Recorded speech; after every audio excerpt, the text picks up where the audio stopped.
मुझे एक बात बताओ, अमेज़न वालों की क्या पर्सनल दुश्मनी थी द बॉयज सीरीज के साथ? क्योंकि स्पाइडर नोयर का पहले ही सीजन में वो लोग लगभग 400 मिलियन का बजट देता है, वहीं पर द बॉयज सीरीज की फाइनल सीजन में सिर्फ 120 मिलियन का बजट देता है। और इसी पैसों की कमी के चलते बेचारा होमलैंडर उन्हें ही पता है और बुरी तरह से पेला जाता है। अब मुझे इस बात का दुख हो रहा है, अब मैं होमलैंडर को और दूध पीते हुए नहीं देख पाऊंगा। पर एक बात तो मानना ही पड़ेगा, अमेज़न वालों ने स्पाइडर नोयर को एकदम कड़क बनाया है। तो आज हम लोग बात करेंगे इस बूढ़ा स्पाइडरमैन के अंदर ऐसा क्या है जो फैंस इतना पसंद कर रहा है।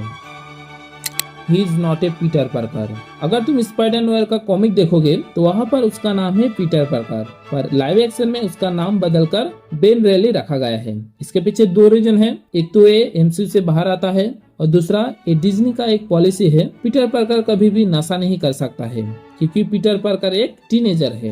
पर बेन रेली एक बुढ़ा आदमी है, उसकी दुनिया अलग है, वो बड़े शौक से नशा कर सकता है।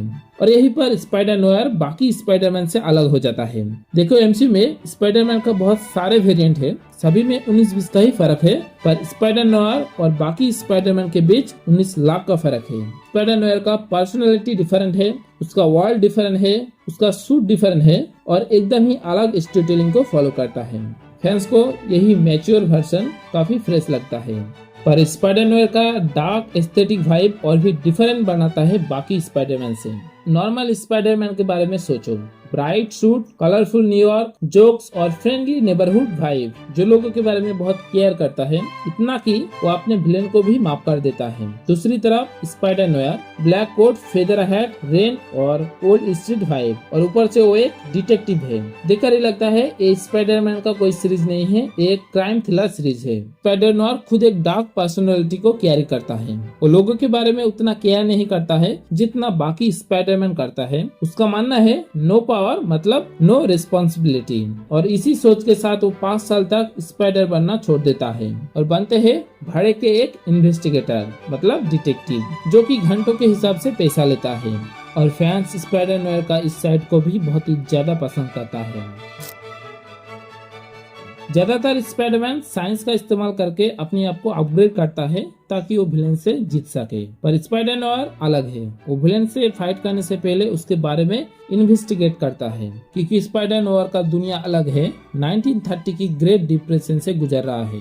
यहाँ पर हर एक क्राइम पॉलिटिकल क्राइम होता है, इसलिए स्पाइडर नोयर पहले विलेन के बारे में इन्वेस्टिगेट करता है, वो क्यों क्राइम कर रहा है, वो किसके लिए कर रहा है और उसके पीछे कौन है। सब कुछ जानने के बाद स्पाइडर नोयर विलेन को एक अपने जाल में फंसाता है, फिर वो विलेन को खत्म कर देता है। और इसीलिए फैंस जितना स्पाइडर नोयर को पसंद किया है, उतना ही डिटेक्टिव बेन रेली को भी पसंद किया है।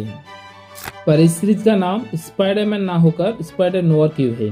देखो नोयर का मतलब है डार्क, जो कि ये सीरीज हर चीज में डार्क टोन को फॉलो करता है। Black and white cinematography, dark crime, old car और वही 1930 की जैज एरा की फीलिंग देता है, और इसीलिए स्पाइडर नोयर सीरीज और भी यूनिक लगता है। पर इस सीरीज को और भी बेहतर बनाता है निकोलस केज की परफॉर्मेंस। निकोलस केज सिर्फ एक स्पाइडरमैन के रोल नहीं प्ले करता है, वो प्ले करता है एक ओल्ड डिटेक्टिव का रोल जिसका हार्ट ब्रोकन है। एक्चुअली निकोलस केज स्पाइडरमैन का एक्टिंग करता ही नहीं है, वो जब स्पाइडरमैन बनता है तब उसके अंदर एक स्टंट मैन होता है। अगर तुम एक बार बॉडी डिफरेंस को ध्यान से देखोगे तो तुम्हें पता लग जाएगा। पर निकोलस केज एज बेन रेली एकदम टॉप नॉच एक्टिंग करता है। उसकी फेशियल एक्सप्रेशन, बॉडी लैंग्वेज और उसकी नेचुरल ड्रामेटिक एक्टिंग जो 1930 की वर्ल्ड के साथ एकदम परफेक्टली फिट होता है।